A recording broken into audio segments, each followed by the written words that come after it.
Praise the Lord. இந்த காலை நேரத்தில் தேவனுடைய சமூகத்திலிருந்து வந்து உங்களை நான் பார்ப்பதில் மிகுந்த மகிழ்ச்சி அடைகிறேன். ஆண்டவராக இயேசு கிறிஸ்துவின் நாமத்தினால இந்த புதிய நாளிலே உங்களை வாழ்த்தி வரவேற்கிறேன். இந்த நாளிலே தேவன் நமக்கென்று என்ன வாக்குறுதிகளை வைத்திருக்கிறார், தேவன் என்னோட என்ன பேச போறாரு, தேவன் எனக்கு இன்னைக்கு என்னோட வேலையில, என்னோட தனிப்பட்ட வாழ்க்கையில, என்னோட குடும்ப வாழ்க்கையில தேவன் என்னோட என்ன பேச போறார் அப்படின்னு சொல்லி நீங்க ஆவலுடன் எதிர்பார்த்து கொண்டு இருக்கலாம். கர்த்தர் இன்னைக்கு உங்களோட பேசுற வார்த்தை எடுத்துக்கொள்வோம். அப்போஸ்தலனாகிய பவுல் கலாத்தியருக்கு எழுதின நிருபம் 1ஆம் அதிகாரம் 10வது வசனத்தை நாம் எடுத்துக்கொள்வோம். அப்போஸ்தலனாகிய பவுல் கலாத்தியர் எழுதிய நிருபம் 1ஆம் அதிகாரம் 10வது வசனத்தை நாம் வாசிப்போம்.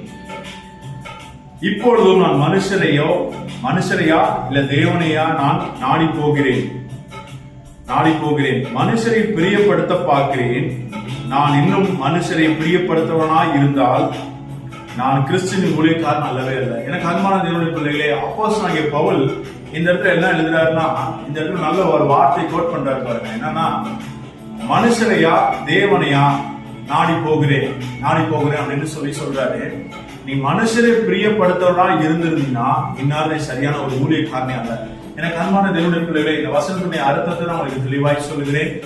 இன்னைக்கு நீங்க மனுஷனை பிரியப்படுத்துவதற்காக ஒரு சில காரியங்கள் நீங்க செய்யலாம். மனுஷரை பிரியப்படுத்தினா உங்களுடைய மேனேஜர், உங்களுடைய வேலையில உங்களுடைய மேனேஜர்ஸ், உங்களுக்கு இருக்கக்கூடிய சீனியர் மேனேஜர், உங்களுக்கு இருக்கக்கூடிய டிஎல், யாரா வேணாலும் இருக்கலாம். அவங்களை நீங்க பிரியப்படுத்துறவங்களா இருக்கலாம். ஆனால் கர்த்தர் உங்களை பார்த்து சொல்லுகிறார், நீ மனுஷரை பிரியப்படுத்துறவங்களா இருந்திருந்தால் நான் சரியான ஊழியக்காரன் அல்லவே, சரியான கிறிஸ்துவின் ஊழியக்காரன் அல்லவே அப்படின்னு சொல்லி தேவனுடைய வார்த்தை சொல்லுகிறார்.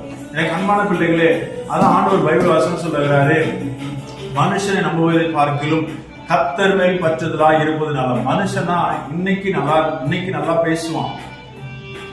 பேசுவான், நாளைக்கு காலையில நீங்க போய் பாருங்க, சரியா பேச மாட்டான். நீங்க அந்த காரியத்துக்காக நீங்க மட்டும் கேட்டுப்பீங்க, அந்த காரியம் தரேன்னு சொல்லிருப்பான். ஆனா அவன் காலையில இல்ல, நான் கேட்டுட்டு சொல்றேன், நான் கன்ஃபார்ம் பண்ணிட்டு சொல்றேன் அப்படின்னு சொல்லுவான். நீங்க மனுஷனை நம்பாதீங்க. மனுஷனோ முகத்தை பார்க்கிறவர், மனுஷனோ முகத்தை தான் பார்க்கிறான். நீ எப்படி இருக்க, உன்னுடைய ஸ்டேட்டஸ் என்ன, உன்னுடைய பொருளாதாரம் என்ன, நீ எப்படி இருக்கன்னு தான் பார்க்கலாம். ஆனா ஆண்டவர் அப்படி பார்க்கிறவர் அல்ல. அவர் உங்களுடைய இருதயத்தை அறிந்திருக்கிறவர், உங்களுடைய இருதயத்தை உள்ளத்தின் ஆழத்திலிருந்து அறிந்திருக்கிறவர்.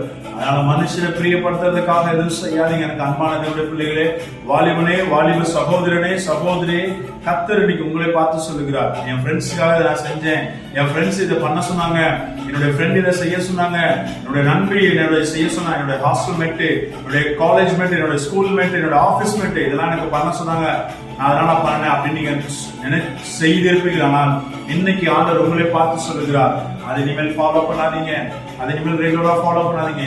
இயேசுவை பிரியப்படுத்தவர்களா இருங்க, மனுஷரை பின்பற்றவர்களா இருக்காதீங்க, மனுஷரை பின்னால் போகாதீங்க, மனிதர்களை ஃபாலோ பண்ணாதீங்க. எந்த மனுஷனும் சரி, யாரா வேணாலும் இருக்கட்டும், அவங்களை நீங்க ஃபாலோ பண்ணாதீங்க. இயேசுவை ஃபாலோ பண்ணுங்க, இயேசு உங்களோட கூட இருப்பார். ஆமென். Have a nice day. Bye. Thank you.